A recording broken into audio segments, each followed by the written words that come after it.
ਵਿੱਚ ਪਿਛਲੇ ਕੁਝ ਸਮੇਂ ਤੋਂ ਕਿਸਾਨਾਂ ਦਾ ਅੰਦੋਲਨ ਪੂਰੇ ਜ਼ੋਰਾਂ ਸ਼ੋਰਾਂ ਨਾਲ ਚੱਲ ਰਿਹਾ ਹੈ।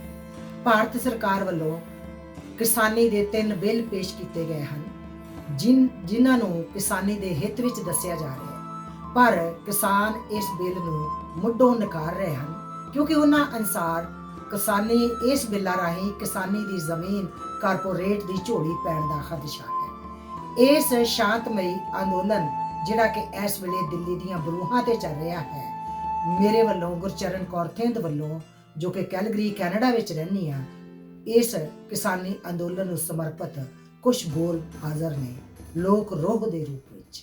ਲੋਕ ਰੋਹ ਦਾ ਸੈਲਾਬ ਚੜਿਆ ਹੈ, ਗਿੱਟੇ ਗੋਡੇ ਹੀ ਨਹੀਂ ਇਹ ਸਿਰ ਤੀਕ ਹੜਿਆ ਹੈ।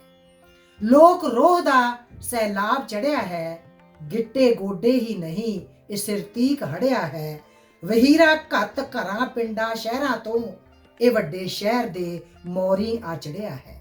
ਵਹੀਰਾ ਘੱਤ ਪਿੰਡਾਂ ਸ਼ਹਿਰਾਂ ਤੋਂ ਇਹ ਵੱਡੇ ਸ਼ਹਿਰ ਦੇ ਮੋਰੀ ਆ ਚੜਿਆ ਹੈ। ਆਮ ਬੰਦਿਆਂ ਦਾ ਇਕੱਠ ਇਹ ਕੇਵਲ ਭੀੜ ਨਾ ਜਾਣੀ। ਆਮ ਬੰਦਿਆਂ ਦਾ ਇਕੱਠ ਇਹ ਕੇਵਲ ਭੀੜ ਨਾ ਜਾਣੀ। ਬਾਬੇ ਨਾਨਕ ਦੇ ਬੋਲਾਂ ਦੀ ਬਾਤ ਪਾਵਣ ਲਈ ਕੂੜ ਅਮਾਵਸ ਦੀ ਰਾਤ ਲੋਕਾਂ ਦੀ ਬਗਾਵਤ ਦਾ ਇਹ ਚੰਨ ਚੜਿਆ ਹੈ। ਬਾਬੇ ਨਾਨਕ ਦੇ ਬੋਲਾਂ ਦੀ ਬਾਤ ਪਾਵਣ ਲਈ ਕੂੜ ਅਮਾਵਸ ਦੀ ਰਾਤ ਬਾਬੇ ਨਾਨਕ ਦੇ ਬੋਲਾਂ ਦਾ ਇਹ ਚੰਨ ਚੜਿਆ ਹੈ। ਸਾਹਾਂ ਹਵਾਵਾਂ ਦੇ ਗੀਤਾਂ ਸੰਗੀਤਾਂ ਦੇ, ਸਾਹਾਂ ਹਵਾਵਾਂ ਦੇ ਗੀਤਾਂ ਸੰਗੀਤਾਂ ਦੇ, ਸੋਚਾਂ ਵਿਚਾਰਾਂ ਦੇ ਅੰਦਾਜ਼ ਬਦਲੇ ਨੇ। ਵੇਂਦਿਆਂ ਵੇਖ ਲੈ ਕਿੰਜ ਸਾਡੇ ਸੱਭਿਆਚਾਰ ਬਦਲੇ ਨੇ। ਲੋਕ ਰੋਹ ਦੇ ਸਾਡੇ ਹਥਿਆਰ ਬਦਲੇ ਨੇ। ਲੋਕ ਰੋਹ ਦੇ ਸਾਡੇ ਹਥਿਆਰ ਬਦਲੇ ਨੇ। ਰਾਜੇ ਖੁਦ ਸਮਝ ਮੁਕੱਦਮ ਸਾਂਭ ਲੈ ਆਪਣੇ, ਛੱਡ ਹੰਕਾਰ ਐਵੇਂ ਮਾਰਨਾ ਆਕੜ। ਤਲਵਗਾਰ ਬਾਬੇ ਦੇ ਬੋਲਾਂ ਦੇ ਤੇਰੇ ਦਰਬਾਰ ਆਪਣੇ ਨੇ। ਤਲਵਗਾਰ ਬਾਬੇ ਦੇ ਬੋਲਾਂ ਦੇ ਤੇਰੇ ਦਰਬਾਰ ਆਪਣੇ ਨੇ। ਅੱਖਾਂ ਖੋਲ ਐ ਹਾਕਮ ਤੇਰੀ ਦਹਲੀਜ਼ ਤੇ ਨਰਸੰਹਾਰ ਖੜਿਆ ਹੈ।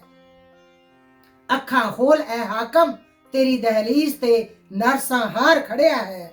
ਹਜੇ ਵੀ ਜਾਗਿਆ ਜੇ ਨਹੀਂ ਤਾਂ ਤਖਤ ਤੇਰੇ ਦਾ ਬਾਹਰ ਕਾਲ ਖੜਿਆ ਹੈ।